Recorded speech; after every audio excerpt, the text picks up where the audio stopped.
a very interesting subject which to my memory has not been touched upon in the last few years at any rate.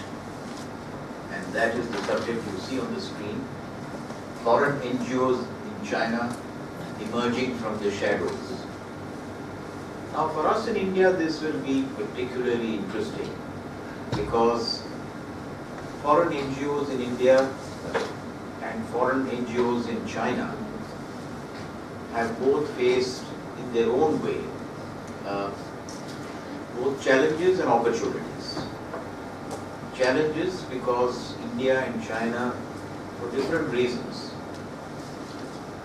want to watch them very carefully and see that they do not undertake any activities considered detrimental to the interests of China or India, as the case may be. And opportunities because China and India, being huge countries with huge populations, present for the NGOs in their respective fields the size of any problem you take, whether it is health, whether it is sanitation, education, the size of the issues are great. So there are opportunities. So how is China tackling this will be of great interest to us to learn. And to expound on this subject, we are very fortunate in having Mr. Santosh Pai here. He is a lawyer by training from the renowned Bangalore Law School.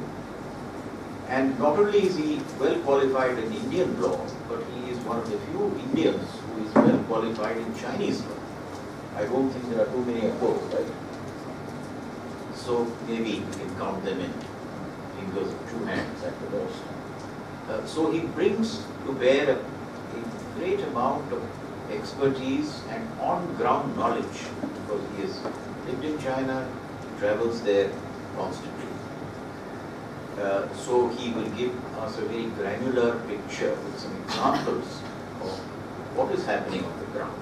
And I'm sure we will have a very lively discussion on this presentation. So without further ado, let me welcome Santosh. A few details about him. I won't read the full bio. The BA LLB from the NLSIU Bangalore, LLM in Chinese law from Tsinghua University, and an MBA from Frederick University in Belgium. They have a Beijing campus, right? Yeah, I studied on the Veda campus. Okay. He has written extensively. He writes very often. You might have read some of his pieces in the popular press as well as the technical journals.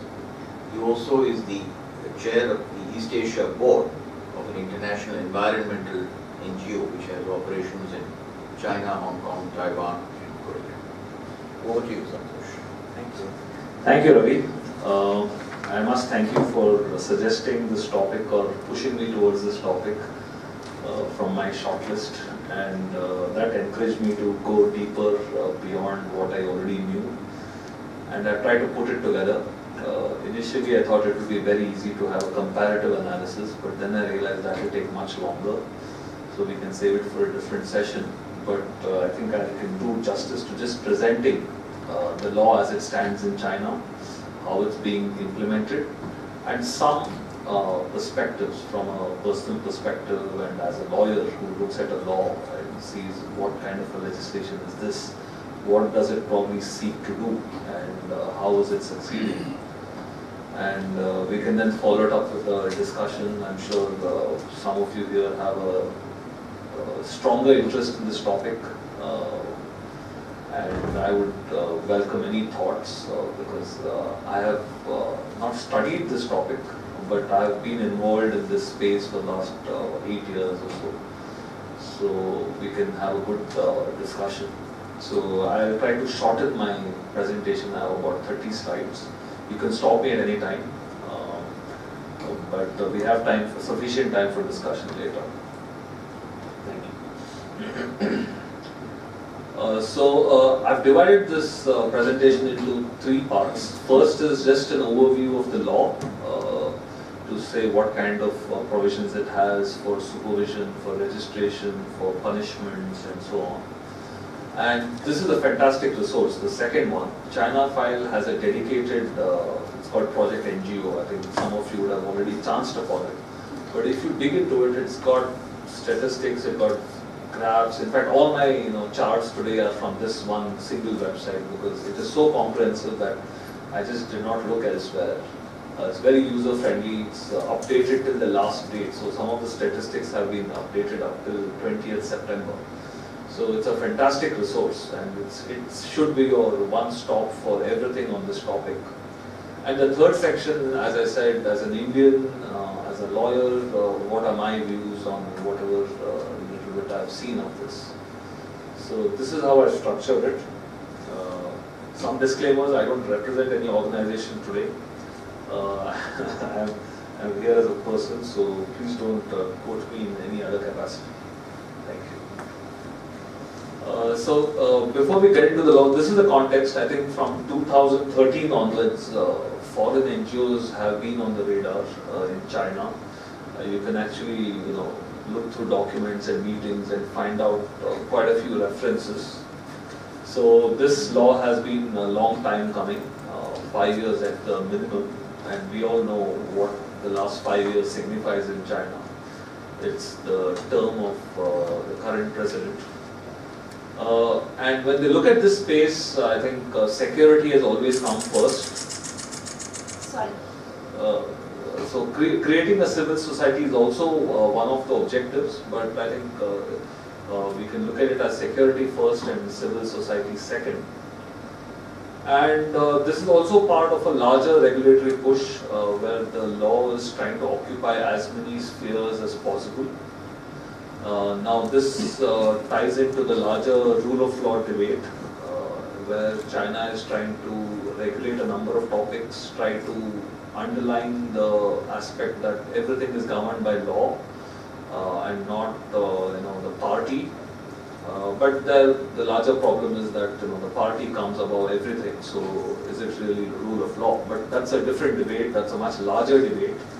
But this law has definitely a key aspect of that push because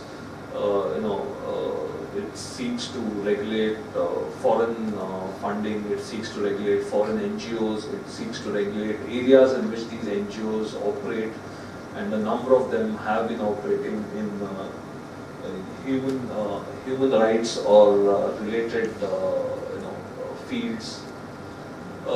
So in 2016, the distinction between foreign and domestic NGOs was made for the first time. It was made by enacting a specific law for the domestic NGOs. It's called the Charity Law of 2016. And prior to that, I think the position was, there are two aspects. One is it was extremely grey. NGOs operated as consulting companies, foundations, loosely held partnerships, or what in China is called cooperation. So a number of entities cooperated with each person throwing in some contribution, and collectively they were trying to do some good. So there were a lot of these modus operandi which were in operation. And in 2016, they made a clear distinction about domestic and foreign NGOs. This is something that we don't have. We are a country in which there is national treatment, whether it's companies or NGOs. Once it's registered in India, we have to treat everyone equally. We can't discriminate against entities on the basis of their background or source of funding or areas. But this is a line that was drawn in 2016. And then of course in 2017 the Foreign NGO Law came into effect. It is said, these are from journalistic sources, that 7,000 NGOs were operating in one way or the other, foreign NGOs in China, and which have been impacted by this law. And as we go through the slides, we'll see how many of them have managed to register, which areas they operate in, how many of them are operating still in an unregistered form. So that's the sort of larger context here. Now, I don't mean to read all this, but I just wanted to highlight that the law that we're discussing today is just one among many other ancillary regulations or even older laws which collectively today form the framework of laws for NGOs in China. So the first one right on the top, for example, is purely driven by the chambers of commerce which operate in China. So from 1889 that has been the law for them. This continues today. So there's a slight overlap. Even today the largest number of NGOs in China are chambers of commerce. So they're not civil society properly so called, but who have a trade and economic aspect to their functions. The second most important one here is the regulations for the management of foundations. So until 2017, if any NGO wanted to operate in China, that would have been the primary sort of framework for them. And the next one below that is the one I just mentioned, which today exclusively governs domestic NGOs, which means NGOs which have no international connection, which are purely Chinese, who raise money in China, who are run by Chinese, who operate only within China. So these NGOs operate under the charity law. Then there are some subordinate regulations for submitting documents, and then there's a People's Bank of China angle, because the money that is brought in from foreign countries has to be supervised very carefully, and that is done under those regulations. Then there are a lot of these online manuals, tax regulations, so I won't go into that, but the main law that today we study is the law of the People's Republic of China on administration of activities of overseas non-governmental organizations in the mainland of China. This has now been in operation since January last year, so a little over 1.5 years. Yeah, those are the dates. It's not a very lengthy law by Chinese or even Indian standards. 54 articles. A lot of them are very innovative. In fact, I'll point out some articles which are very uncommon in other spheres. So there has been some amount of innovation in tackling this issue because of its balancing act, which I referred to in my summary. Balancing national security and balancing the need for a civil society. So that has clearly come out in the law. So this is the definition. So any NGO that is legally established overseas as a foundation or a charity or any other form in any part of the world, and if that NGO seeks to do anything in China, it will fall within the definition of a foreign NGO.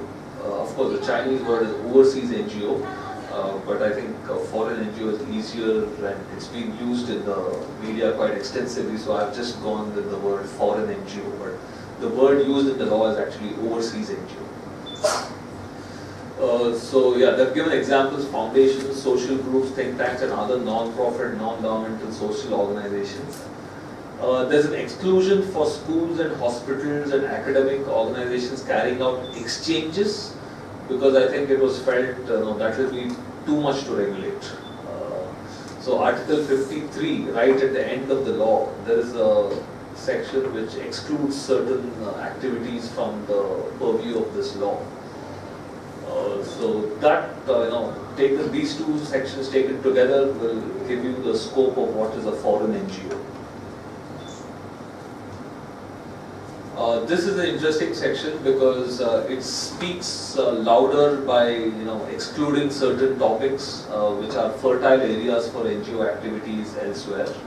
But it talks about what is important from a Chinese perspective, or what they feel is the is the proper domain for NGOs or foreign NGOs especially to work on, which is economics, which refers to all the chambers of commerce, education, science, culture. The cultural industry has been in the news for the last 3-4 years. Health, which is acknowledged as an area where Chinese government wants to put in a lot of effort. Sports, of course, with the Winter Olympics coming up in Zhangjiakou. And environmental protection. So environmental protection is an interesting aspect of this because it's a stated goal But I think later on when you see the implementation of the law, we will see some disconnect. And we will also explore why it is and how it may pan out in the future. And then of course poverty relief, disaster relief. I think the earthquake in Sichuan was a big activity for most foreign NGOs. So China is doing its best to preserve that in the domain of foreign NGOs because it needs all the help it can get in times of trouble. So this is so what is missing? Obviously, human rights is the big one missing here. There are certain other areas which might be missing, but when we see the regulators or the ministries which are supposed to regulate NGOs, there are possibilities of fitting in a number of areas in one ministry or the other. But I think human rights is one major thing which will not be able to fit in anywhere, and which is missing also from the language of the statute. Now that's the definition. Now these are the red lines. Some of the red lines are very common.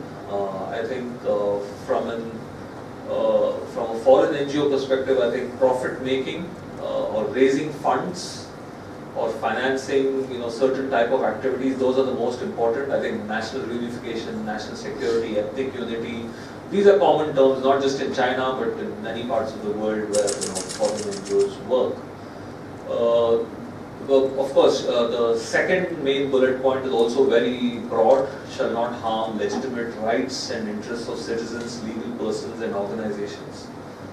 So this is how, these are the red lines which have been drawn in. But again, I would urge you to wait till we get to the next few slides, because you will see that this is not really a challenge. Because the challenge in this law is not by any definition or any of these red lines that have been drawn.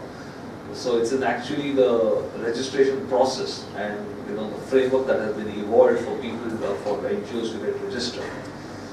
But anyway, so these are the red lines. I think there are no big surprises. Funding or raising money is one big difference between India and China. We'll come back to it again towards the end.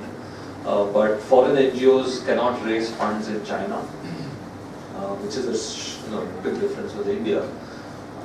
But there's a lot of ambiguity in that, because there is one section which says they can receive donations, but they can't solicit funds. So the act of solicitation is what is prohibited. These are the regulators. It's largely, the heavy lifting is done by the Ministry of Public Security, which is the main regulator to enforce the law. Having said that, the second paragraph here says relevant departments and offices of the State Council and of the provincial level people's government shall be in charge of corresponding activities, which essentially means that if you're doing something in relation to education, the Ministry of Education or its agency is responsible for determining what you can do and what you cannot do. But if an NGO does commit a big blunder or crosses like a really big red line, then it's the Ministry of Public Security which will regulate it. So on a day-to-day basis, the monitoring has been delegated to various ministries. There are more than 50 ministries or so. Not ministries, but different bodies, government bodies. I'll come to that list later. So this is, it's a combination of a soft touch and a very hard touch. So Ministry of Public Security will probably involve 15 days of detention, followed by an expulsion and a ban for 5 years and so on and so forth. Whereas maybe a ministry which is supervising your activity might just slap you on the wrist and say, stop doing this project, or drop this altogether and start something new. You're okay. We won't create too much of trouble. So there's a combination of bad cop, good cop happening here. So this is a very interesting way of regulation. Now, when it comes to the mode of operation broadly, there are two basic modes. So anyone who has been able to obtain a registration will take the form of a representative office. This is a very old concept in China for the last 30 years. Most foreign companies enter China as a representative office. Essentially what it means is you can't have profit or income within China, your cost center. So the costs are completely met by your overseas parent company or a parent organization, and all the money is sent to China, it is spent in China, but nothing enters the bank account within China. So that's a very, very fertile concept in law. A representative office, what it cannot do and can do. So they have placed that whole concept into the foreign NGO law so that there is no confusion, which I think gives a lot of certainty.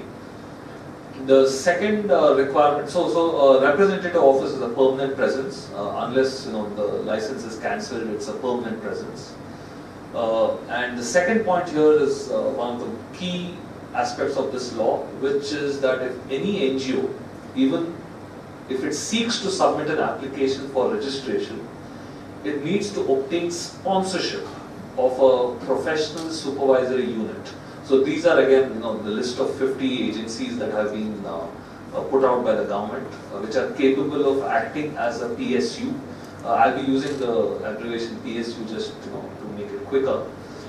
So PSU will have to consult with the foreign NGO, agree on the ambit and scope of its activities, the source of funding, everything, before even an application can be made. So you can see how much of a deterrence this can be if you have to consult with the Chinese ministry in advance and get its sponsorship, which means the ministry is actually sticking out its neck for your registration as a foreign NGO.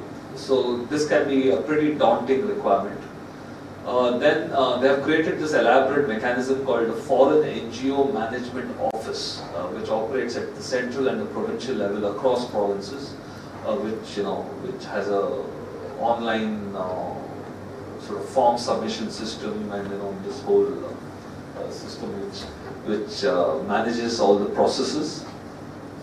Then the last requirement is that you need to have at least a minimum track record of 2 years. This is not within China, but anywhere in the world. So if you are registered for 2 years as an NGO in any country, you could register yourself in China. If you are less than 2 years, bad luck. So that is the only sort of criteria that is relevant, because everything else depends on what you do in China. The second mode of operation is temporary activity.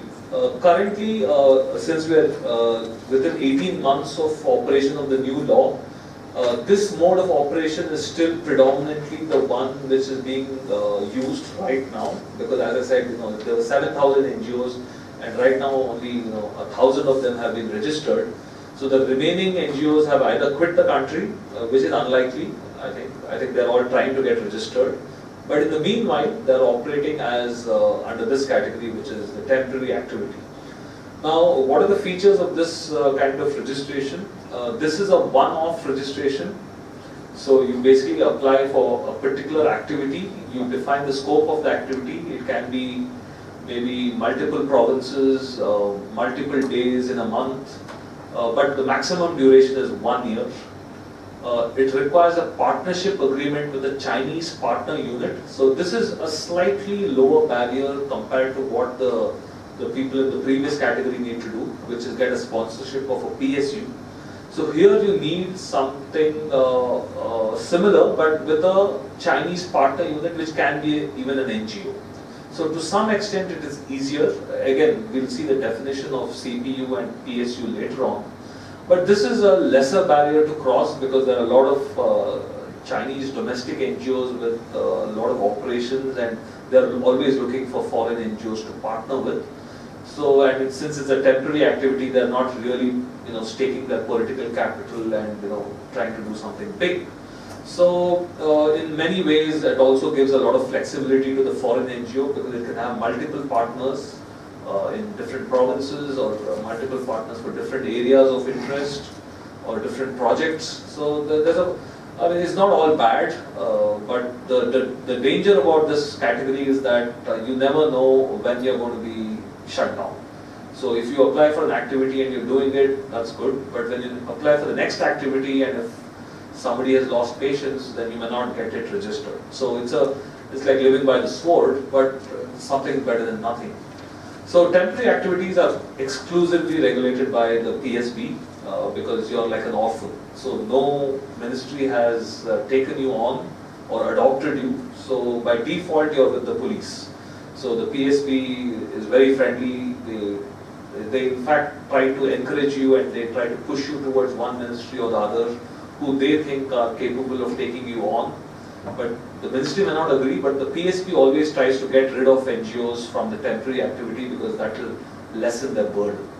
So one of the key features of this law in China has been the last 18 months, it's extremely resource heavy.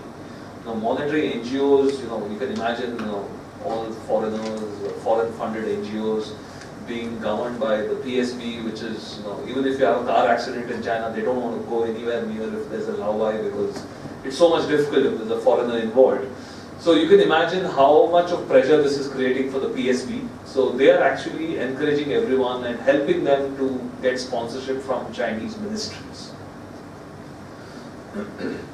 So now this is how the flow chart looks if you want to register as a representative office in China. The first one is you get approval. You first identify, apply, and then obtain approval. Now, the reason I split it up because that's exactly what happens. When you identify, you might identify 2 or 3 possible ministries which might take you on. You hold consultations, multiple levels, deputy minister or even minister level, because you need to convince them that this is in some way a two-way street and they will benefit from you. But what you actually need is their approval. And then once they agree in principle, you need to apply. There's a whole lot of paperwork that needs to be given to them. And then they will run it through their superiors and ask them if they can take on this particular NGO, and then they give approval. And that is when you go to the Ministry of Public Security saying that I have managed to convince one particular ministry or government agency to take me on, and they are my professional supervisory unit. And on that basis, your application is processed. So most of the hurdle is in the first step. So if you manage to convince a ministry and if a ministry backs you, the chances of you not getting registered is almost zero. In fact, statistically, there has not been a single case of rejection so far in the last 18 months. So it basically says that the first step is the major hurdle. So after that, it's all smooth sailing. And the last step is, of course, opening a bank account and getting a tax registration.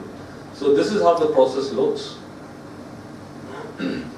Now, focusing more specifically on these professional supervisory units, there is a white list which was published along with the law in 2017, which had, I think, about 47 entities. I think about 11 or 12 of them were added later. So basically what happened is they put out a list which thought that these are the only important organizations which will play this role. But some NGOs found that none of the people on the list were accepting their sort of proposal for partnership. So they approached some other government bodies, some very powerful ones, some less powerful ones. But after a lot of behind the scenes work, some of these could actually get sort of whitelisted. So today the whitelist is much longer. So if any agency acts as a PSU for one NGO, then in the future many other NGOs can approach the same agency because then it gets automatically put on the whitelist. So I'll just show you a list, maybe it will. So this is the list. This is the long list that was put out last year. Even today, about 20 or 30 of them haven't taken on any NGOs, which means somebody thought they will play this role, but because of budgetary constraints or internal politics, power politics, budgetary discussions, they haven't been taking on NGOs. The ones I've highlighted are the most active ministries which have taken on a lot of NGOs. Either they benefit from it or they have sufficient budget. We don't know. I mean, this is, it changes on a daily basis. But Ministry of Commerce is understandable because they regulate all the chambers of commerce, so they have no option. Civil affairs is a very broad ministry, given otherwise, so they ended up with a lot of areas. Now, Ministry of Agriculture, so earlier I mentioned that, the Ministry of Environment is not very keen on taking on NGOs. So, as a result, those NGOs have gone to the State Forestry Administration or the Ministry of Agriculture. So, so if a ministry under which your activity falls squarely is not accepting you, you have the option of going to any organization. And then, more interestingly, the next list. So these are the new additions. So now you get a sense of, the kind of organizations which have been open to accepting NGOs and which have proactively helped NGOs in getting registered, because these were actually not on the first list. So they could have easily said, this is none of our business, we are not whitelisted, so we can't do this job. But obviously some NGOs have managed to convince these organizations. So now these are on the whitelist, and now any new NGO can approach any of this. So the two interesting inclusions are Ministry of Foreign Affairs and also this, this very ambiguous organization called China People's Association, which has been very active. But I think no one estimated their influence to be powerful enough to play a role of a regulator for a foreign NGO, but here it is. And I think Shanghai Institute of International Studies is a think tank. I think that's a think tank. So these are some, and of course the Communist Youth League is also a very interesting inclusion to this list. So this makes for some interesting reading. If you go back to that website, you can arrange everything in an Excel sheet by, by alphabetical order or by industry, and see which are these NGOs registered under these supervisory bodies. So it's quite an interesting, data collection exercise that's going on. Now we come to the second type of registration, which is the temporary activity. So these are foreign NGOs which haven't been able to register them as themselves as a representative office. So they have decided to go, until that is done, they have decided to operate in China under this route, which essentially means they have tried to partner with a Chinese NGO or any other organization in the civil society, which acts as, as a conduit. So essentially the process is the same. So you basically are using somebody else's registration to be regulated, and you're acting as an external partner for that agency. And the drawback is that it's a temporary approval, and the requirements are fairly simple. You provide pre-intimation 15 days before the activity, and if you don't hear anything, you just go carry on the activity, and after the activity is completed, you submit a post-facto report. When I say simple, it's all relatively speaking, because before this law came in, there was no such requirement, so obviously there was a lot more flexibility, but it was also very grey. But now there's a framework, you follow this, and at least you know that you can't be shut down, at least for that particular activity, because you have done some amount of paperwork.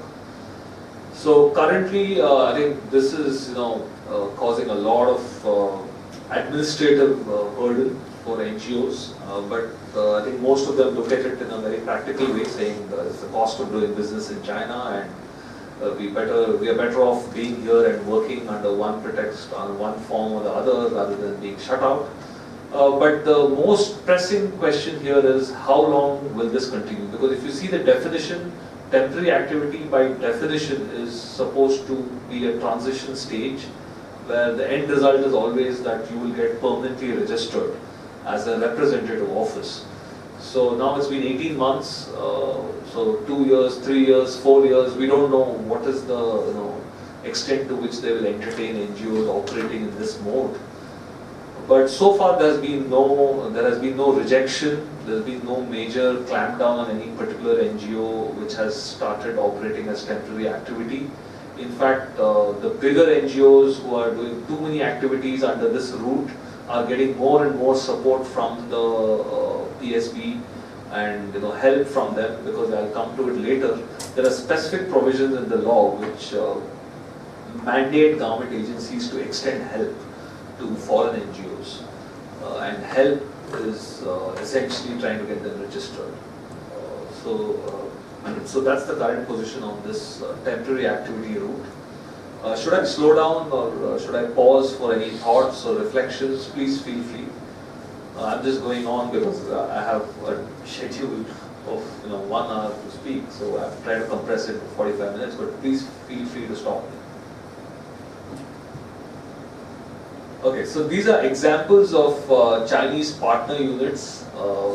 So right on top is ministries or state agencies.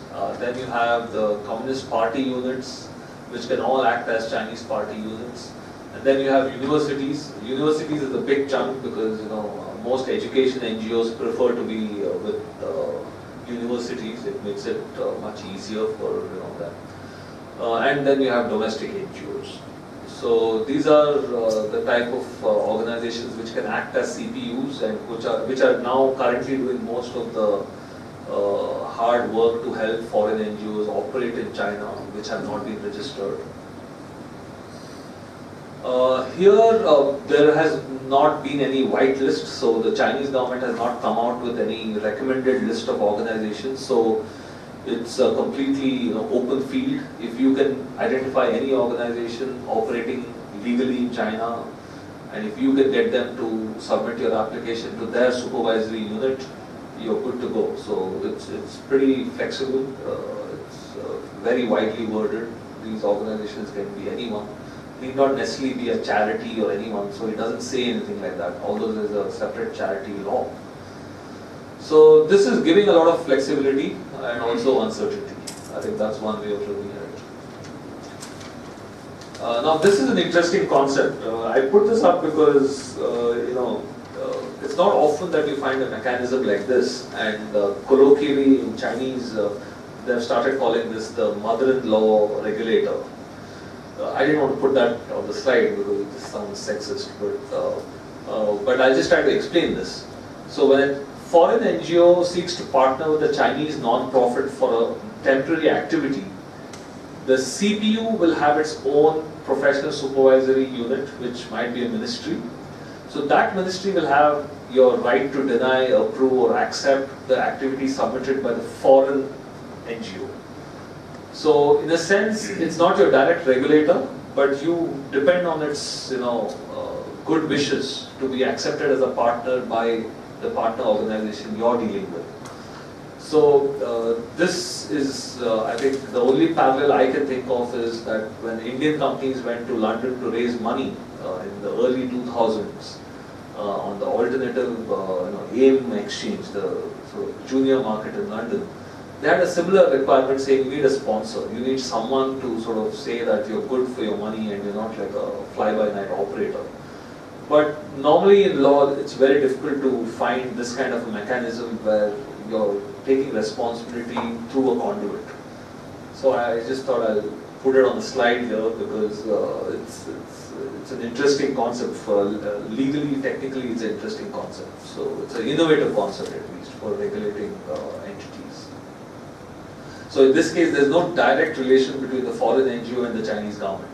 There's nothing that they have to submit or there's nothing that they have to register with the Chinese government. But they approach a Chinese NGO, the Chinese NGO then seeks approval of its supervisory unit, and then the temporary activity is submitted through the Chinese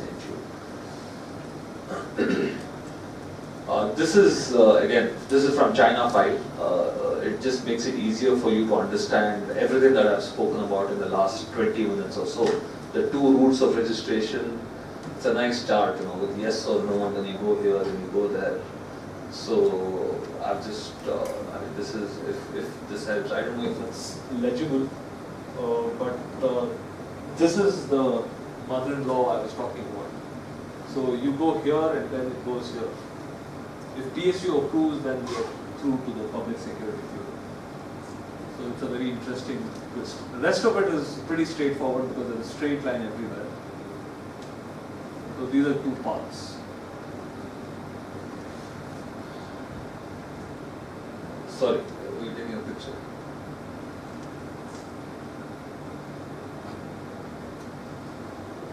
Right. Now, At the end of the day, this law is created for regulating activities of NGOs. So once you get registered as a foreign NGO, as a representative office, you have a permanent presence, what does the compliance calendar look like? Is it too much of trouble? Well, at least the law says it's not too much of a trouble. Before the end of the year, the Chinese financial year is December 31st, so before that you have to submit your annual report saying, annual plan for the next year. What's your activity, specific projects, how are you going to use your funds, some kind of a projection. And then you will receive approval from your PSU. So first you apply to the PSU, the Professional Supervisory Unit, and then only after they approve it, you give it to the registration authority. So in this case, most of the times it's the PSU who is approving these documents.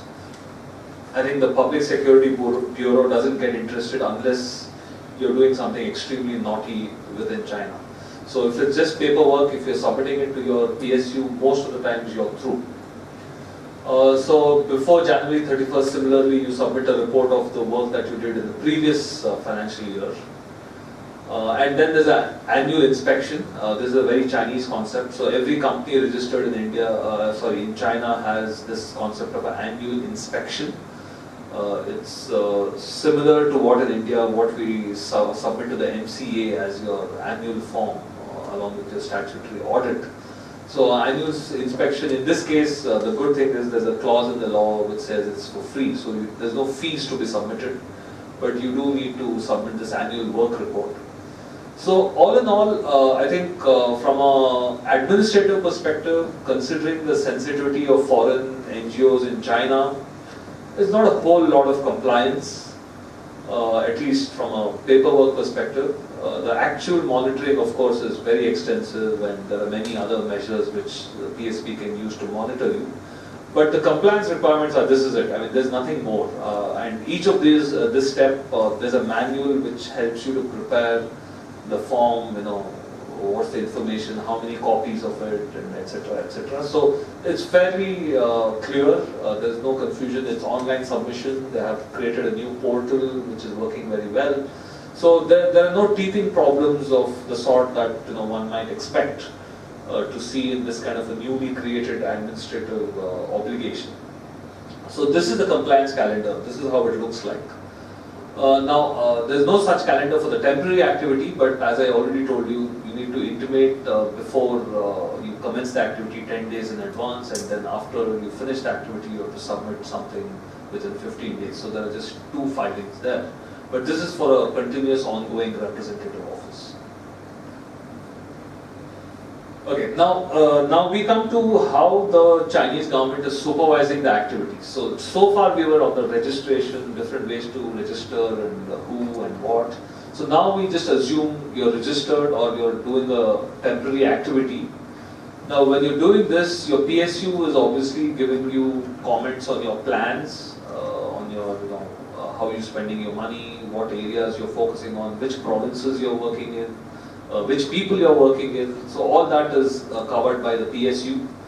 The PSP, as I said, is only looking for big red flags, ethnic unity, national interest, so on and so forth. State Council, interestingly, is looking after anti-money laundering and anti-terrorism links, because they have a special unit under the State Council for anti-money laundering. So regardless of whether you're a company or an NGO or anyone, the anti-money laundering aspect comes under the State Council.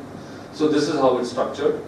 Now 41 and 42 talk about the powers of the PSB, what they can do and cannot do to NGOs, which is very standard. There's nothing untoward here.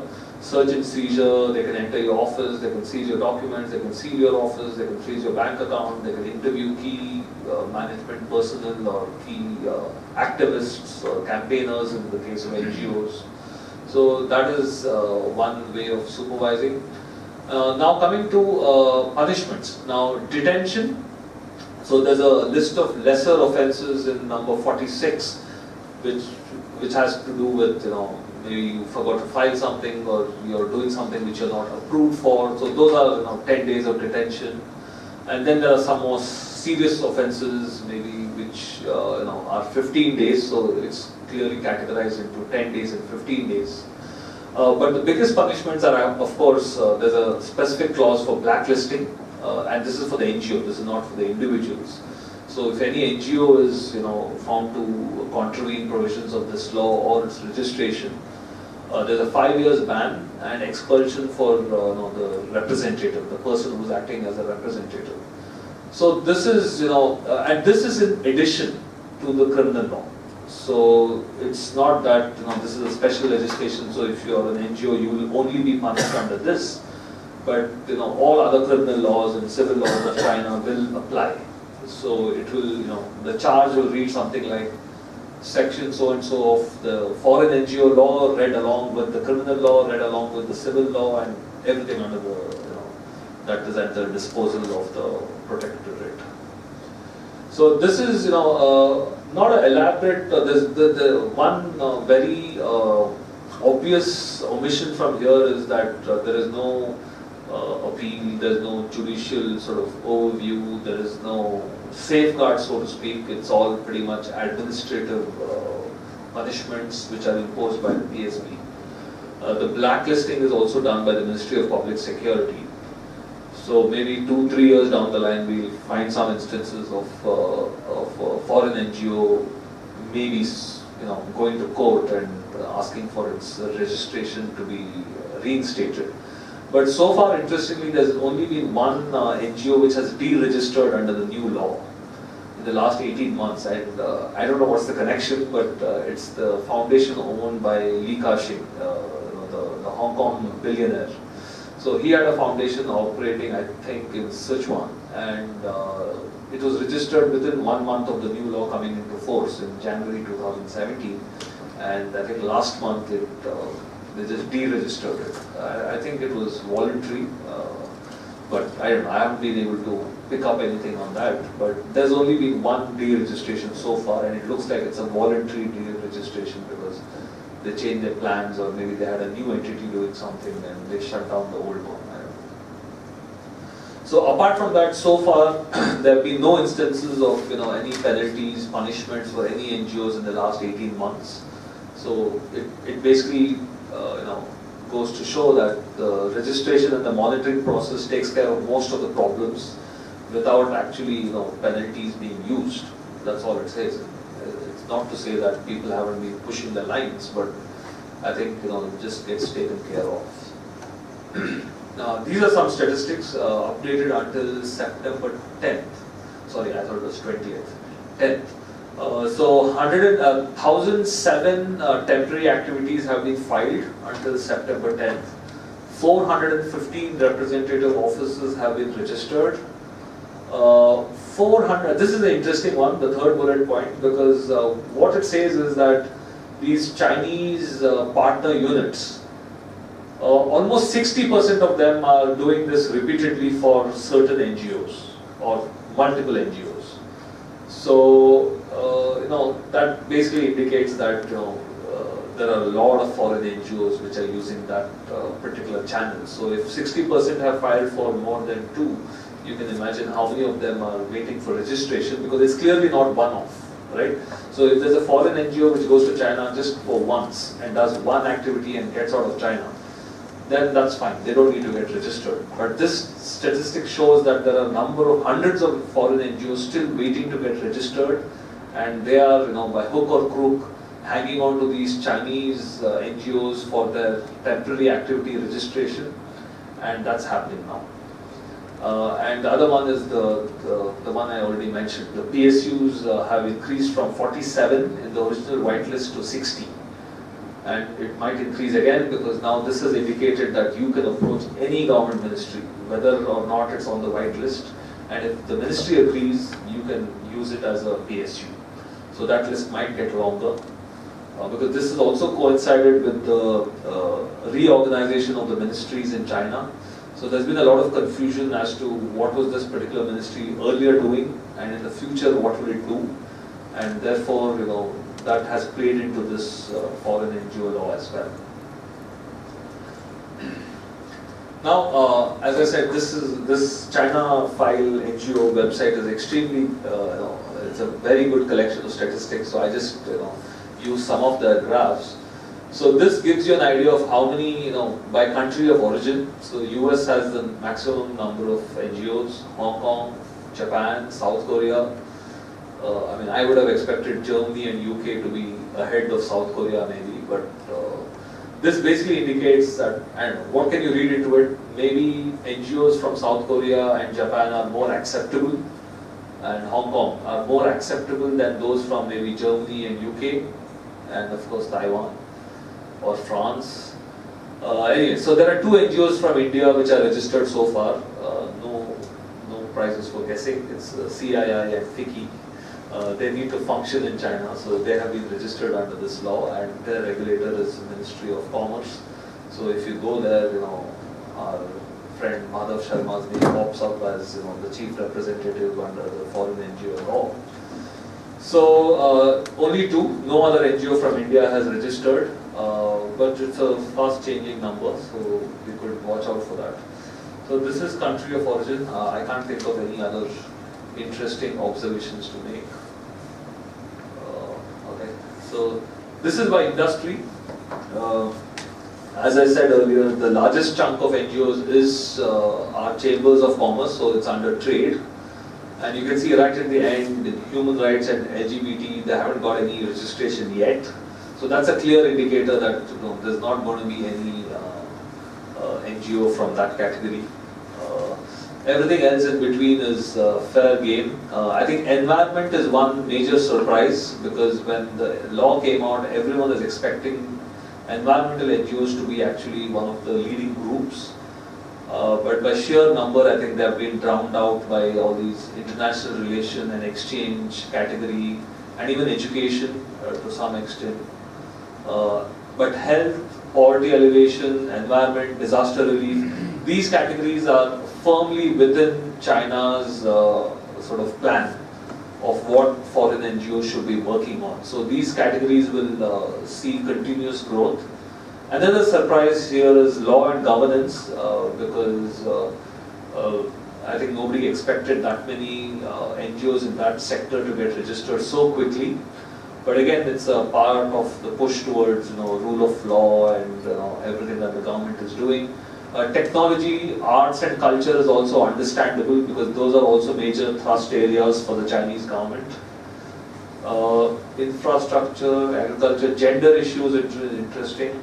Tourism, labor, urban issues, migrants, that might have been a little sensitive, but obviously there are some NGOs which have been registered as under that category. So I'll move on unless someone wants to make any comments.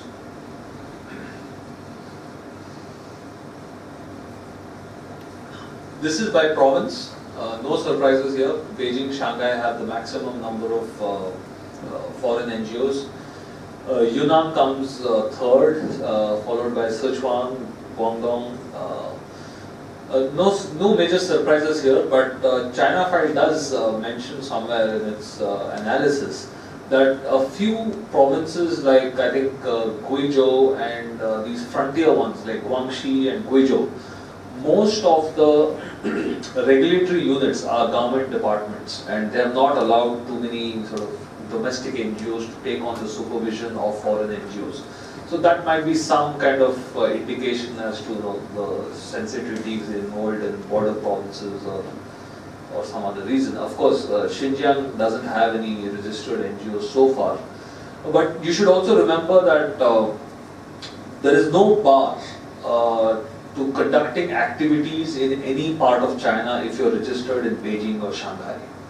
So this is not to say that foreign NGOs are not operating in Xinjiang or any of those border provinces or anything. Because if you look at the Excel sheet, you will see that one NGO has basically registered for activities in 30 provinces. So that's pretty normal, especially for the large NGOs. They have taken approval for all provinces, so they can conduct operations anywhere in China. Okay, now I'll move on to what is truly my contribution to this PPT after having presented data and some provisions of the law. So the first observation here is, where is the real teeth of this law? And from my perspective, I think it's clearly in these two articles saying that if a foreign NGO cannot convince PSU or a CPU to become its partner, then it cannot even submit an application. So let's suppose this provision was in India, we would challenge it under Article 14, saying it's arbitrary, it doesn't make sense. How can you decide whether a particular NGO operates or not, depending on whether it's in the good books of a certain ministry? So, as an Indian lawyer, this is what I had to say about this, because this is, I think, the real hurdle. So once you actually convince a ministry or a domestic Chinese partner, the chances of your approval not going through is almost zero. So this is the real teeth. So most of your undesirable activities or NGOs, everyone is eliminated at the first stage itself. You can't even pad up. Forget going and scoring a century, but you can't pad up. So I think that is the real teeth, and this is a very smart way, because you can't challenge it, because nobody is preventing you from doing anything. They've put out a list of organizations and ministries. You're free to. In fact, they have contact numbers and contact people. So it's not rocket science. I mean, you don't need to have some guanxi and say, whom do I know and how will I do this? You can call up any ministry. There's a specific person with a phone number and a name sitting on the website, and say that I'm an NGO, I want to get registered, can I come and talk to you? And he'll talk to you and he'll decide what to be done, or how can you change your activity, what can you change, and make it more acceptable. So it's it's real. This is the real teeth, and that consultation can go on for months and months and months until you reach a common ground where that ministry is comfortable presenting your application. So I think, for me, very clearly, this is where the real teeth lies. So it's arbitrary, but that's the way it is. So if you are able to convince any organization to take you on, then your job is done. But I'll come to a few other provisions where I'll explain why this is actually very difficult. Fundraising, this is a big ambiguity. It's very clear you can't make money, you can't make profits, but you can't even raise money. You can't go on the street and solicit donations. And I actually, out of curiosity, I opened the domestic law, the charity law, which governs Chinese domestic NGOs, which can fundraise. And it's very interesting. They have actually said how you can fundraise. You can, for example, put an empty box in a public place and people can drop in money. Or you can conduct events, charity events, and you can issue tickets and say one dinner will cost you 500 RMB and the money will go to the NGO.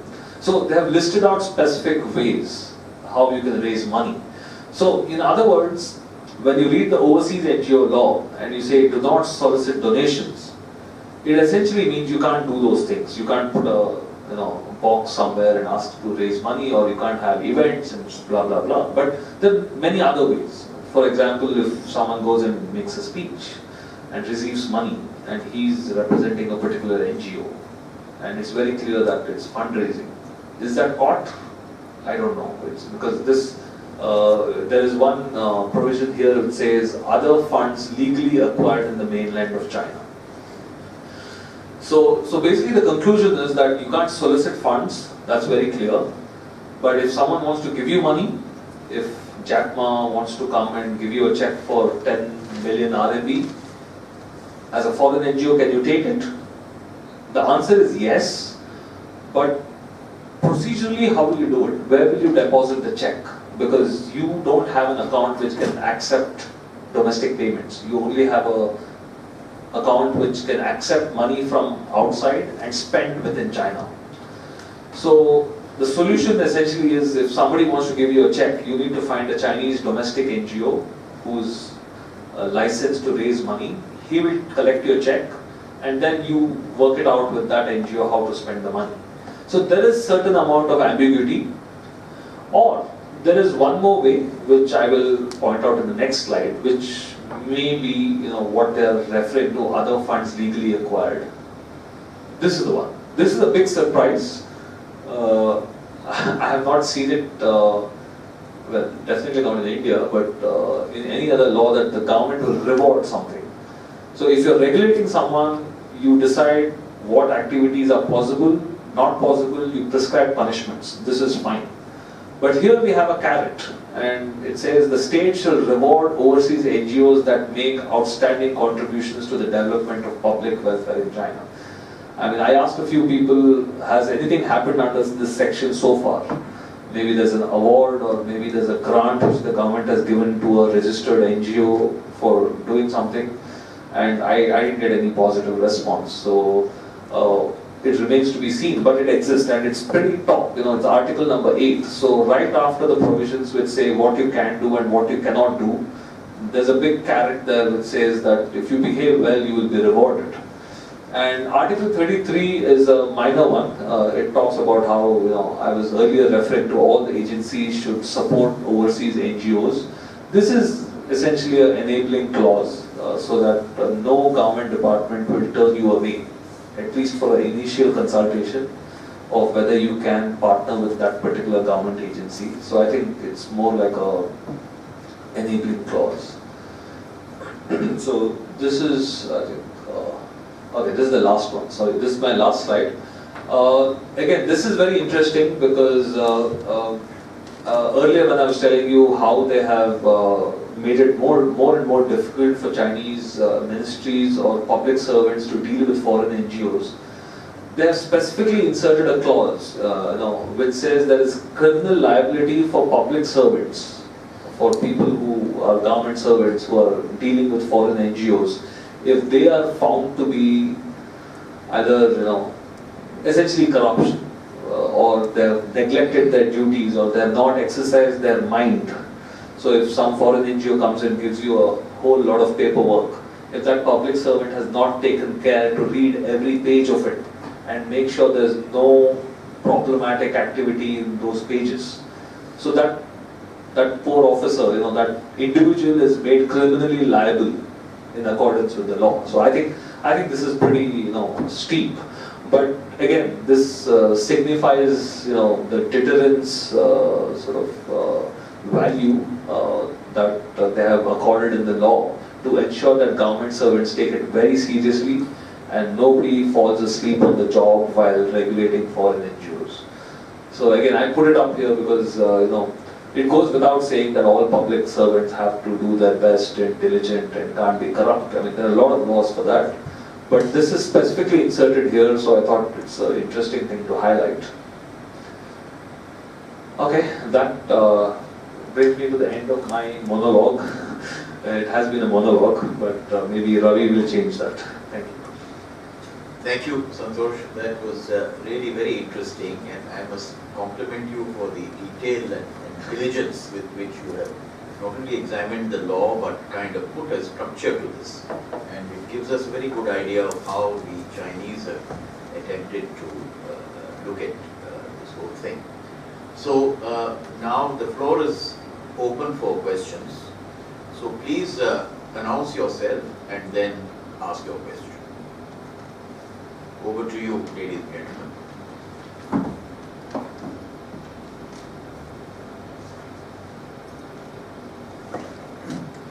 I'm Dev Subal, associated affiliated with Institute of Chinese Studies. My question is with regard to the duration of, as you apply, what's the time duration? Because maybe with the domestic NGOs and the foreign NGOs may be different, but as in the list and the law that you have just shown on the screen, you have a lot of time for punishments like 10 days or 5 years for banishments, and so what about applications? There's no time limit prescribed, but I think I read it somewhere on China 5 that it doesn't take more than 15 days because most of the screening is done before even the application is submitted.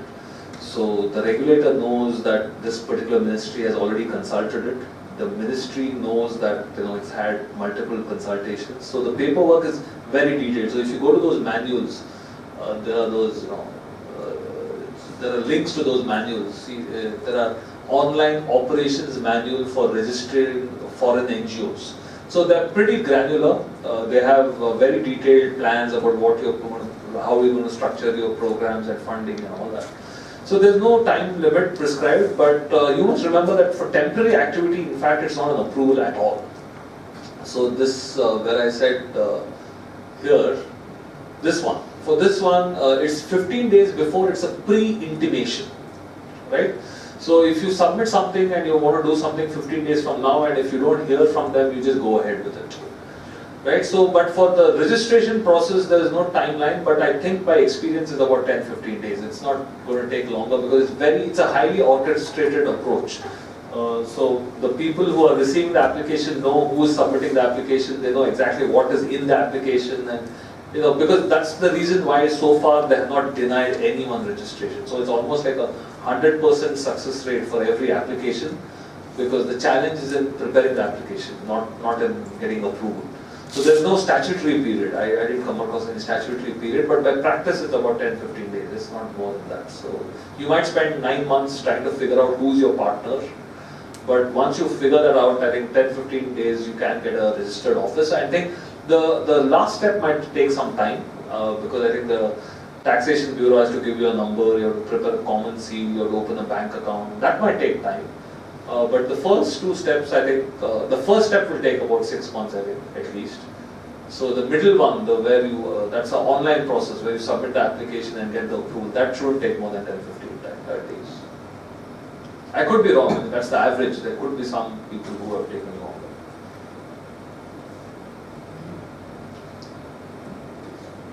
So see, this is obviously an effort to show how open the Chinese system is becoming. Have you compared the system of registering foreign NGOs with the system of the Chinese NGOs? No. As I said, out of curiosity, for certain clauses like fundraising, I did delve into the charity law of 2016. It's on this list here. But from a registration perspective, no, I haven't carried out that analysis. I'm guessing it's very different, because foreign NGOs, I think, attract a far more scrutiny. For domestic people, as long as they have their Shanfanjang and they give that as the registration document, they know that they can always track and monitor those people. So I haven't done that The analysis. reason why I say I asked you the question and I suggest this needs more work is that there is a very large number of Chinese NGOs. Now, whether the Chinese state and party like it or not, they are growing in number, and they cannot be prevented from growing in number. They just go underground. So, and the effort of most foreign partners is not to open their own NGOs. It's actually to fund or assist the local NGO in trying to do the work which they would like to do on their own. That is the route which the foreign NGOs and foreign religious bodies, including the church, have been following now for the last 30-40 years. Then that is the crux of the issue. Has the Chinese been able to control that activity? Because this is fine. You can get activity approval for one activity, you do it, you get 20 days, 30 days, you do a project, do a survey, and you leave. But the fact is there is an enormous amount of NGO activity in China. You see part of it when it comes out before each NPC. It's part of the entire party congress process. Right? I think that is what really requires study. Sure. Because if you really want to be effective in China, you will not open your NGO. Even if you do, you are under so much scrutiny. I mean, they will be nice to some people, but by and large, they are not nice to most people. And there is no recourse. So I think if you really want to take this step forward, I think what you need to study is what is happening in Chinese NGOs. Sure. How are foreign agencies, organizations, individuals, how does, for instance, Gates Foundation work in China? It does a lot of work in China, but it does not go through any of these processes. So I think that is something which would actually be much more interesting. Also gives us an option of what we should be doing. IKEA is here and frankly not relevant. They've been registered there for the last 30 years. No, under the new law. Yeah, but that's okay. But they are actually commercial organizations. They're not NGOs. They may also be NGOs for it. So I think if you can take your research forward, that would be practically much more useful for everybody. And of course this is important for some. It's very good work to be done, but this is more a legal route. Yes, yes. But the effective route is how do you go through a Chinese NGO, how do you get in the provinces, how do you get in the communes, how do you get in the districts, and that's happening across the board in China. Yes.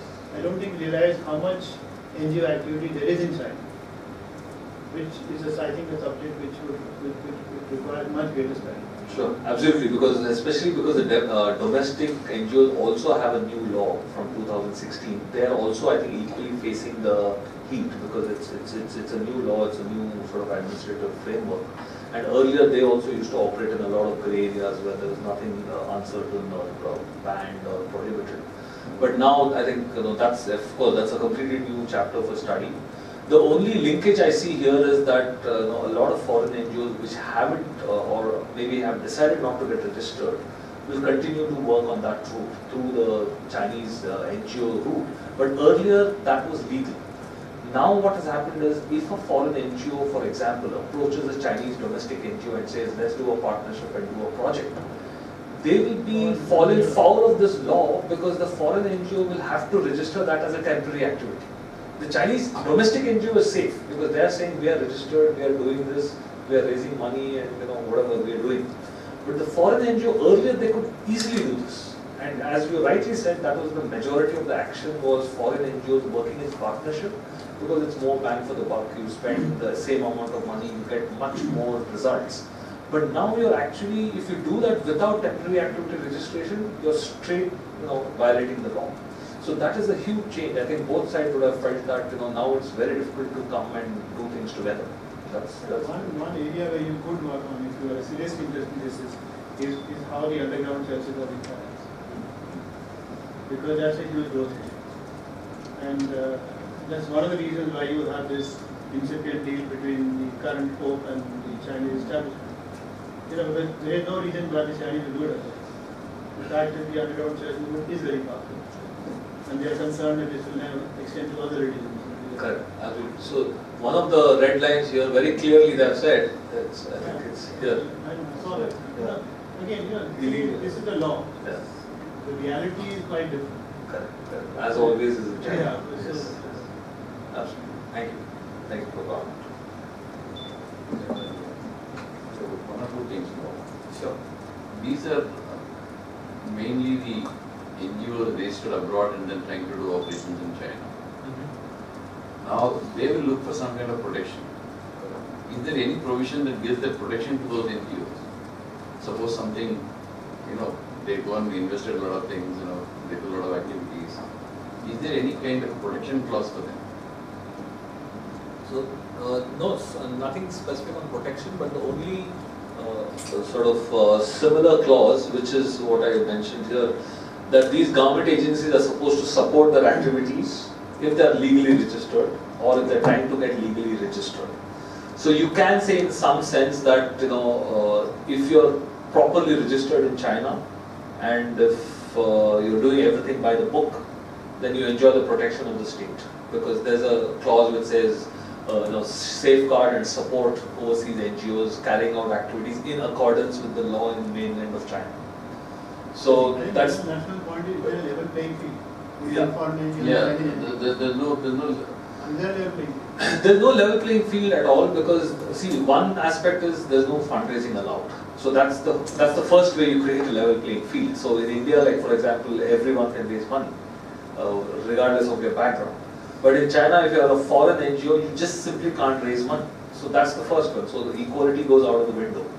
And in terms of protection, there is no asset protection clause. I think that's something similar you could have imagined that if you are laying out all these funds and doing a lot of things that expropriation, whether the state can take it over or seize it, is there any clause which will allow you to take it back or get the money back? No, there are no such safeguards. But this is just an enabling clause which says that okay, the government agency should give support. But it doesn't protect At the least a lot of assets. things open to your own way of thinking. Absolutely. The second thing is what Sir has mentioned was about the Christian underground churches. You may also look at even underground mosques. There are plenty of them operating in Xinjiang, in Hubei, autonomous region. There are a lot of these underground mosques that are operating. So those also must be getting some funding from the some other countries. So that is something else. Third is, some time back we also were thinking of controlling the foreign funding of NGOs in India. So how does this relate, and is there any kind of thing that you can take from there? That we can go on for hours. No. In fact, when I started this idea after speaking with Ravi, I thought this talk will be a comparative analysis. And then I realized that we need so much more time. So now we have agreed that maybe we can have a paper after this, which will do a comparative analysis, because I think there are some lessons in terms of regulation and clarity of things that we can put out in the law, because currently we lack that in India. In India, there is a lot of flexibility, a lot of forms and shapes that NGOs can operate, but FCRA is the only thing that we have a clear sort of framework about how to get money into India and what needs to be done. But for other aspects of operation, how do you plan your activities? What are you allowed to do? How do you structure it? So there's no clarity. I mean, you can say it's a good thing because it will allow civil society to flourish. But the million-dollar question is regulation bad, or can there be good form of regulation also? Because in a lot of ways, state can align its objectives and say these are the thrust areas and encourage NGOs. We might get something good out of it. So that's a moot question. But yes, there is some idea of a paper of a comparative analysis, because that is much deeper work. And coming back to your point, my interest in this is it's my sort of part-time as a hobby. I sit on the board of NGOs and stuff like that. So in my day-to-day work, unfortunately, I don't encounter these issues. So for me, it's almost always the bandwidth that I need to take out from my clients and my my daily job. This is just out of interest, and I've been in certain positions, and that has exposed me to the practical sort of aspects of it. So the reason why I came up with this topic was it would be interesting to have a discussion. It's something new, and there's a lot of data. It lends itself to some analysis, but deeper work, comparing it to India, I mean that's a whole big bite to digest. So I'll put it on because I've done some work, so I can progress it. Maybe Ravi suggested as a partnership with someone who might have a similar interest. So please reach out to me if there's someone here who is keen, and we can combine our resources. You want to create Chinese law to apply in India? No, that's a very naughty way of putting it. We are trying to reduce regulation. No, I mean I don't make a blanket statement, but in many areas like data protection is one more area which I'm studying. I think as India and China emerge as large markets, I truly believe as a legal professional, as a technical person who studies the law, that there are some lessons and learnings from experiments that have been carried on, because China always does a pilot project. In fact, that's one of the things I forgot to mention. So this is one of the major legislations in China which came out without a pilot project. In most other laws, normally there's a pilot, even for the disciplinary law, they had a pilot program in 3 provinces and they tested it and stuff like that. So I think there is a lot of scope for, I would say, collaboration. I wouldn't say we should copy Chinese laws or there's something to learn from Chinese laws, because the spirit of our legal system is entirely different. We stand on different footing, we have different values. But having said that, from a technical perspective, how do you come up with innovative legal frameworks which can address the current needs? Because I think that is, right now for data protection, we have 4 drafts which are floating around. One has a sort of lead on the others, but I don't know, is there the maximum possible innovation in these new laws that we can bring? Is there something we can gain from studying what China has? Because China takes its legislation very seriously. They have consultation for 8 years before getting any law out.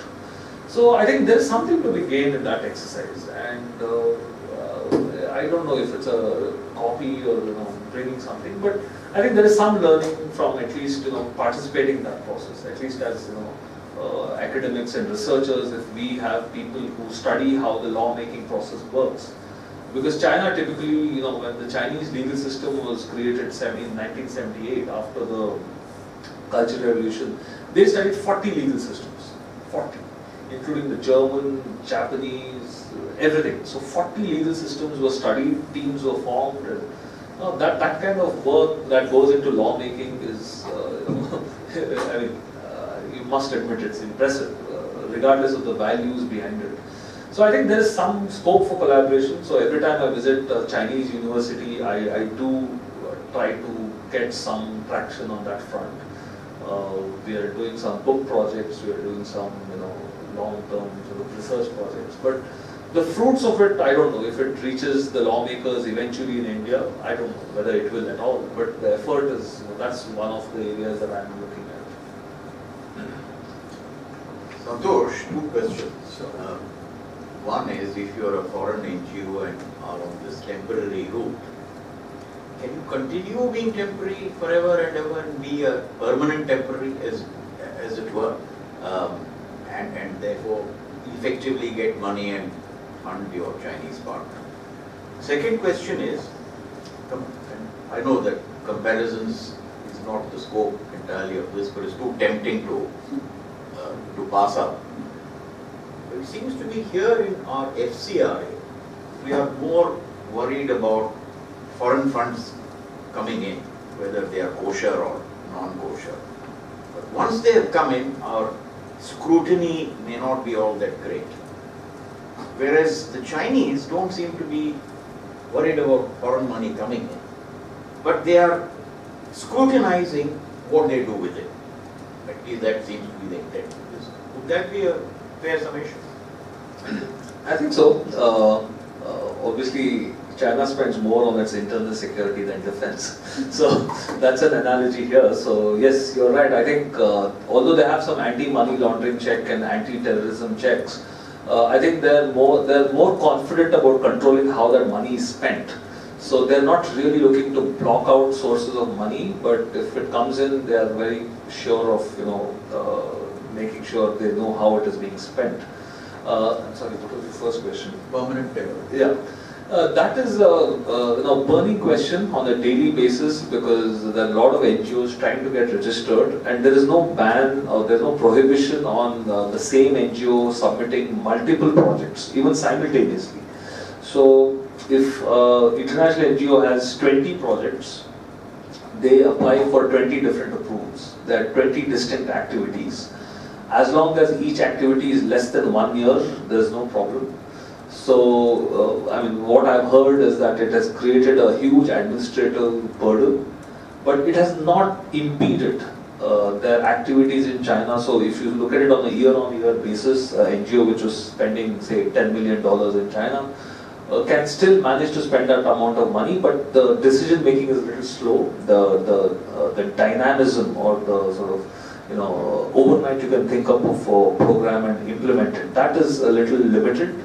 They have to do the registration process, but once you get that into the cycle and there's a pipeline of projects that are constantly being submitted for approval and being approved and implemented, net there is no sort of reduction in activity. But the grey area is, it's an open question, how long can you operate that way? It's been 18 months now, and I think there are many of them hoping that maybe 1 more year at least will be required. But this is the question for the PSP. So the police are the ones who have the greatest impact of this question, because they are devoting a whole lot of resources to these orphan NGOs who have not been registered, and because PSP by de facto becomes their regulator. So it's in their interest, and they are the ones who are pushing all these things and trying to get them registered as quickly as possible, because they don't have the budget. And they're woefully sort of under-equipped, but they are on the hook. They are the regulators for all the unregistered NGOs. So I think either they will make it much more easier to get permanent registration of a representative office, or they will reinforce the resources of the PSP and say that even for 5 years you continue. Because I think politically it's about making a statement saying what kind of NGOs are highly preferred, which have already been registered, and there is a large group which can be tolerated, but we will not give you a permanent registration as a representative office. You continue as a temporary activity even for 5 years. So that might be a sort of policy question which they might want to keep alive for even 5 years, just to drive home a point that you guys are not fully kosher, but we can't kick you out because you will make a huge hue and cry and it will look bad on China. So they might be allowed to operate. So I think this is my guesstimate, because right now the largest chunk of activity is still happening as temporary activity.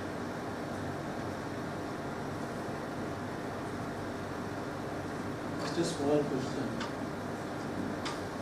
See, from your presentation, it appeared that Chinese are in a way encouraging the coming of more NGOs into China, because there are hardly any rejections. The rejection rate is very little, as you have said it. So I just want to know, you see, and the more the NGOs coming means the more the internal system is getting exposed to the external, forces or the people or the informations or whatever the case. But doesn't this pose a different type of threat to the Chinese? Because NGOs in a very open society or a liberal democratic setup is one issue, and NGOs in a very dictatorial system is another ball into it. So isn't it somehow trying to, what is the purpose of China, which is a very close-knit internal society or political system, is in allowing the NGOs to come and do the studies or do the business or anything? Is finally, in my opinion, is in some way, indirectly, if not directly, exposing with the internal fault lines. Okay. So firstly, there's a huge sort of misunderstanding. I did not say that by having the law, China has become more open. In fact, if you look at the slide, there are 415 NGOs which have been registered until last week, out of a possible 7,000 NGOs. So in fact, there's no doubt about this. This is a huge clampdown on NGOs. There's no doubt about it. There's no other way to rationalize it. So I didn't mean to say anything other than that. But having said that, I think this is an exercise in regulation, in regularizing everything that was happening so far. Because 2 years ago, if NGOs were operating, they had a lot of flexibility. They were working actually as consulting companies. And the Chinese government knew about it. The PSB knew about it, that this particular consulting company is an NGO. They are working as an NGO, but there's no law to regulate them, so they are registered as a consulting company. So the answer to your question is, the attempt from the Chinese government side is to regulate, clamp down, and monitor more carefully the activities of NGOs. There's no doubt about it. Now, they have done this by regulating things earlier which were not regulated. And to the question of whether inviting more NGOs, I don't think they are inviting more NGOs. In fact, they are making it almost impossible for, if there are 7,000 NGOs and 400 of them have been registered, the rest of them are either they have to quit the country or they have to operate under temporary basis. So I don't think this is the opening of any sorts, but it is a climb up in the sense that they have a regulation. So they are saying that we are open for NGOs, but you have to abide by this law. So in terms of respectability, this is an attempt to say that we want to create civil society, we want to nurture civil society on our terms. So if you want to be in China, if you want a piece of action in China and do some good here, you need to look at our priorities and align yourself. You have to obey our regulations. So that is the effort, and it's a compromise. Yes, they might end up exposing some of these values, but then they have chosen exactly what foreign NGOs have to do. If you see the scope, they have not mentioned anything that the Chinese government doesn't want, like economics, education, science, culture, health, sports, environmental protection. So these are what Chinese government wants. And if foreign money is going to come into China and do work in these areas, and if it can be regulated under this law, that is what they want. So I think that is what I meant to say. This is definitely a clampdown, but it's an effort at regulating things which are already happening in unregulated. Probably they will allow only those NGOs to come up and for the registration part which have been vetted by the other ministries and the host thing. They will do the pre-vetting. Yes. And only those ones which are generally approved will come for registration and they'll get up. Yeah. So that's the reason I said it's ironic to say that that it's a 0% rejection, because the screening happens in that first pyramid. I mean, that first step there. Identify, apply, and obtain approval from a partner. And after that, it's just a formality of giving all the paperwork and getting registered. You mentioned that educational and health is outside the scope. There are separate arrangements with universities and so on. Now, recently we read that a lot of these educational tie-ups have actually been cancelled, whether they are management institutes, educational tie-ups like foreign universities tying up and opening a campus or providing some degrees. There has been a huge rationalization. So, Is there any light you can throw on? Yeah, so the linkage with this is that in this clause, Article 53, they have said that people who have exchanges, so it's not a partnership, so it's like maybe a student exchange or an exchange of professors or other type of cooperation is outside the purview of this law, because they didn't want that to again be regulated, because it just adds to the administrative burden of the government agencies. Now, I think if you see the statistics, education is I think top 3 or 4. So, in terms of encouraging foreign NGOs in the education industry, I think it's number 3 here.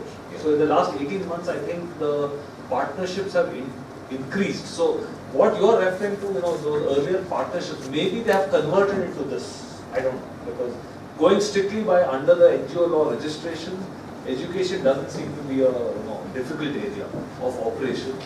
But earlier partnerships, have they converted into this shape, or is that a separate area where I don't have any specific information. But from the statistics, it looks like education is definitely a thrust area, and they're encouraging these partnerships. But maybe some of the smaller universities, in very small towns, which were earlier hankering for foreign tie-ups, maybe there has been a clampdown, because they were never really working very well. They used to get very, very few foreign students only to learn Chinese, and they used to sit in departments which were, engineering departments and study Chinese. So I don't know, maybe they have decided that is not the best way of doing it, and eliminated those small universities from having foreign tie-ups. That's all I They can may think be of. allowing in field that they want them to come in. Correct.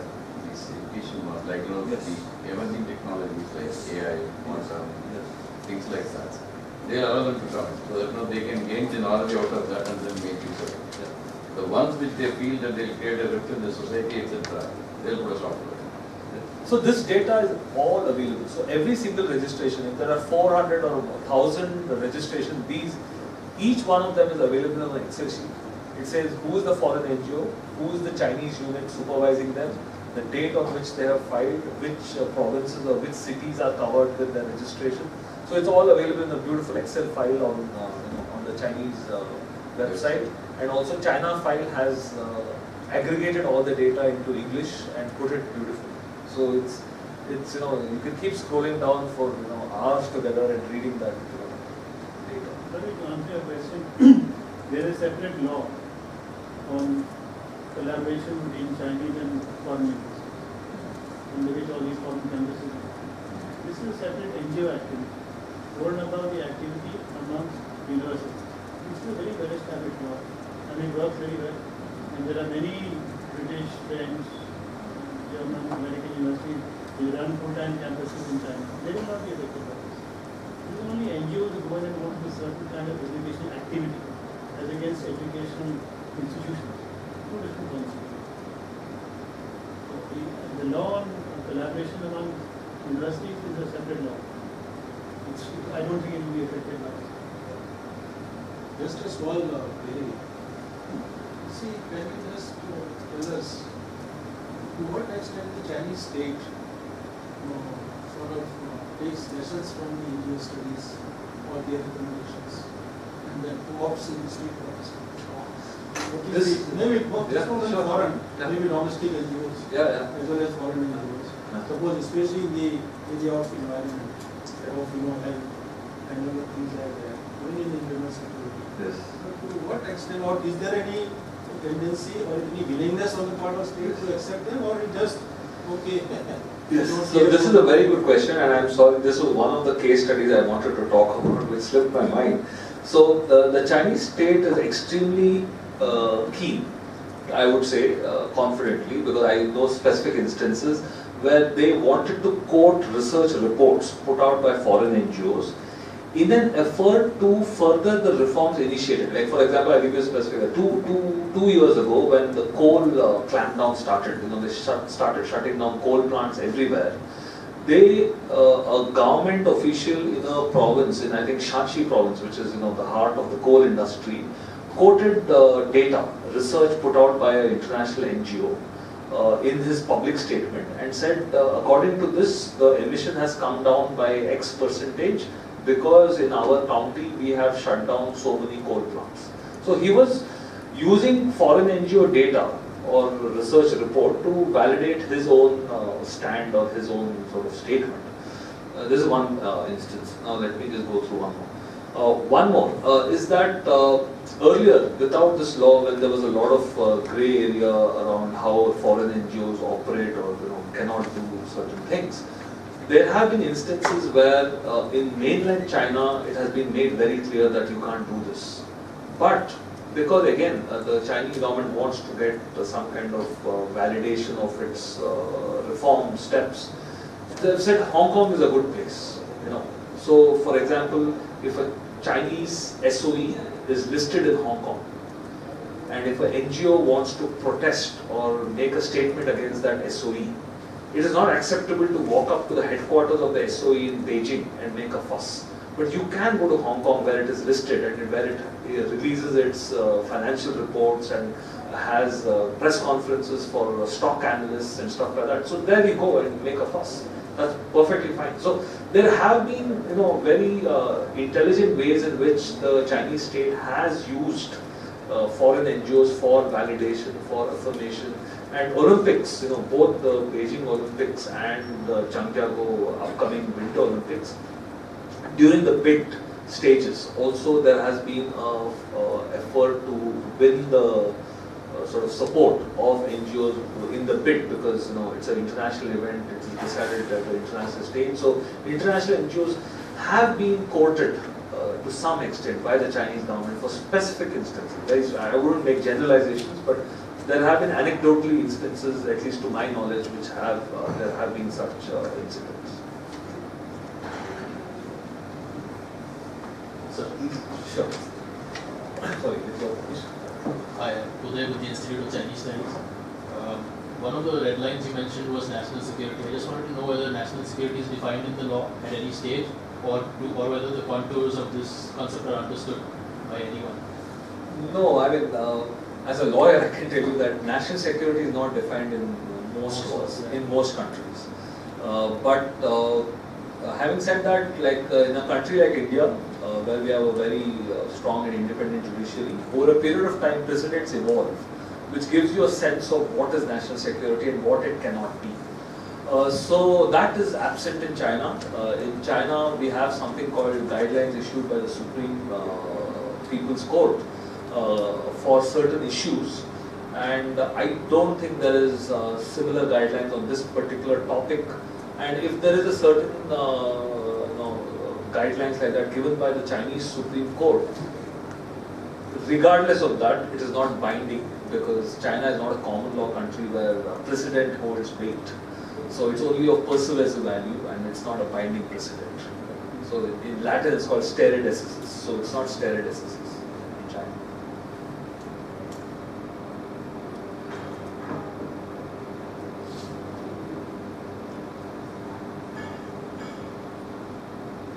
Santosh, is there any example of a Chinese NGO that has grown to international proportions on international scale? In India you have, say, Ramakrishna Mission or India or indigenous, which are operating several countries. Are there any Chinese NGOs? The one that comes to my mind quickest is the Overseas Chinese People's Organization, which is an NGO, but it's not NGO properly so called, because it doesn't operate in the traditional areas of what we consider as civil society. But no, I don't remember. I mean, there was a recent article, I think in Economist or somewhere, about something to do with the Chinese philosophy of philanthropy being very domestic, and it doesn't really. That's the reason why there's no global vision. But Li Ka-shing has a lot of foundations, which I think work. I mean, if you can consider him Chinese and then in that sense extrapolate to what he does everywhere else. No, I don't think. I think the big companies which have created foundations are also very local. There are a lot of Chinese millionaires and billionaires who run their foundations, but they're all very local. Maybe Hong Kong, maybe, but nothing beyond that. Not to my knowledge.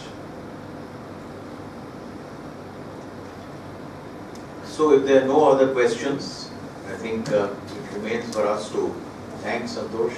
Thank you very much, Santosh. I think you have opened some new horizons here, And as Pastor Suri was saying, there's a lot of interesting stuff that can be further researched, and we look forward to more talks and perhaps more written papers from you on this subject. Thank you very much. Thank you. Thank you. Thanks for coming.